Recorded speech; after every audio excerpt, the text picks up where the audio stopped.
चला तर अगदी रवाळ आणि खमंग असे शेंगदाण्याचे लाडू बनवूया, ते सुद्धा घरच्या घरीच. आणि त्यासाठी इथे मी जे आहे शेंगदाणे घेणार आहे. तर तुम्ही पाहू शकता, फोडूनसुद्धा दाखवते. तर एकदम दाणेदार असा शेंगदाणा लाडू. आणि एक अशी महत्त्वाची वस्तू मी यामध्ये घालणार आहे की त्याने जे आहे हातापायाला अजिबात मुंग्या वगैरे काहीच येणार नाही. तर इकडे जे आहे मी 600 ग्रॅम शेंगदाणे घेतलेले आहे. शेंगदाणे स्वच्छ चाळून वगैरे निसून घेतलेले आहे. आणि आता आपण याला छान असे भाजून घेऊया.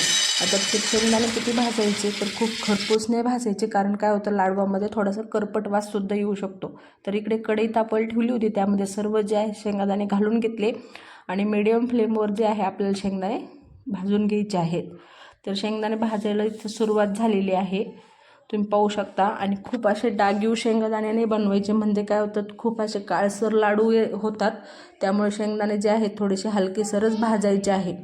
तर हे बघा, इकडे जे आहे शेंगदाणे छान प्रकारे भाजत आलेले आहे. आणि खूप जर आपण हाय फ्लेमवर शेंगदाणे भाजले तर ते करपट होण्याची शक्यता आहे, म्हणजेच की खाली लागण्याची शक्यता आहे. त्यामुळे मीडियम फ्लेमवर कायम अशा चालवत आपल्याला अशा प्रकारे शेंगदाणे जे आहे भाजून घ्यायचे आहे.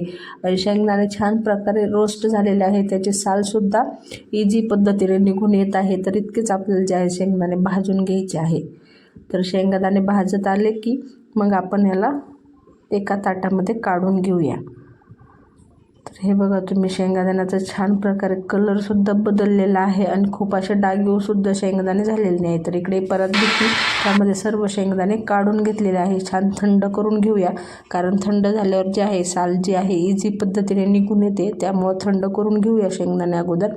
आणि शेंगदाणे थंड झाले की हाताच्या साहाय्याने आपण त्याला असं चोळून घेऊया, किंवा मग कशाही पद्धतीने तुम्ही साल जे आहे काढून घेऊ शकता.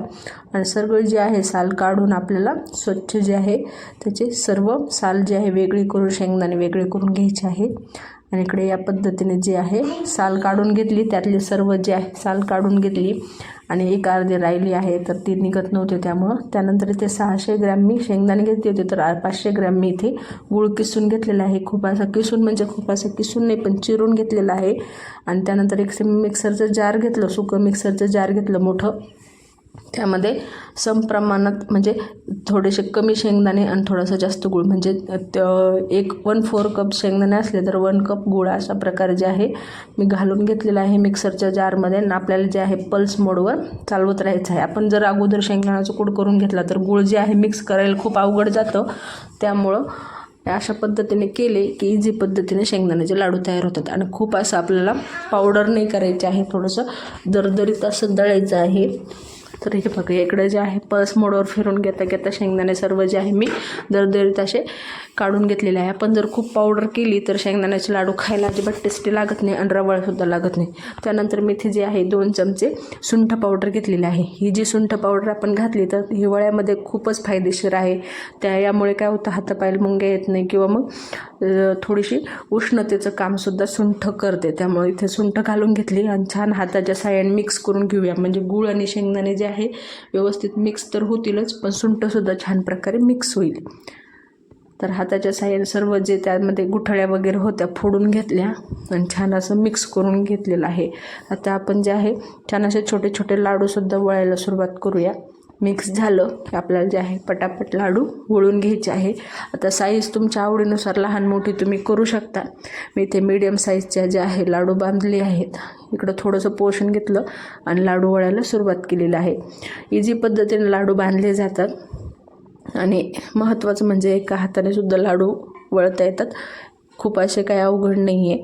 तर या पद्धतीने जे आहेत लाडू वळून घेतलेला आहे. आणि तुम्ही पाहू शकता किती इझी पद्धतीने लाडू वळला गेलेला आहे. आणि सॉफ्टसुद्धा तितकंच झालं आहे आणि रवाळसुद्धा तितकं. तुम्हाला फोडून दाखवते मी, एकदम मऊ मऊ असे सहज तोंडात टाकतच विरघळतील असे हे शेंगदाण्याचे लाडू आपले तयार झालेले आहे. अजून एक लाडू आपण वळून घेऊया. तर सर्व जे आहेत लाडू इथे आपण एक एक करून वळून घेऊया. म्हणजे काय होतं, फास्ट लाडू वळले की गूळसुद्धा सुकल्यासारखं होत नाही आणि मिक्ससुद्धा तसंच राहतं. तर या पद्धतीने आपण जे आहेत सर्व लाडू वळून घेऊया. आणि एकाच साईजचे तुमच्या आवडीनुसार तुम्ही लहान मोठी साईज करू शकता. इथे जे आहे सर्व पद्धतीने लाडू तयार झालेले आहे. योग्य प्रमाणात 1 किलो लाडू तयार झालेले आहे. एकदम रवाळ खमंग खुसखुशीत असे हे आपले शेंगदाणा लाडू थंडीसाठी स्पेशल असे तयार झालेले आहे. तर तुम्हाला शेंगदाण्याच्या लाडूची रेसिपी आवडली असेल तर लाईक शेअर करा. चॅनलवर नवीन असाल तर असंच नवीन रेसिपीसाठी सबस्क्राईबसुद्धा करा.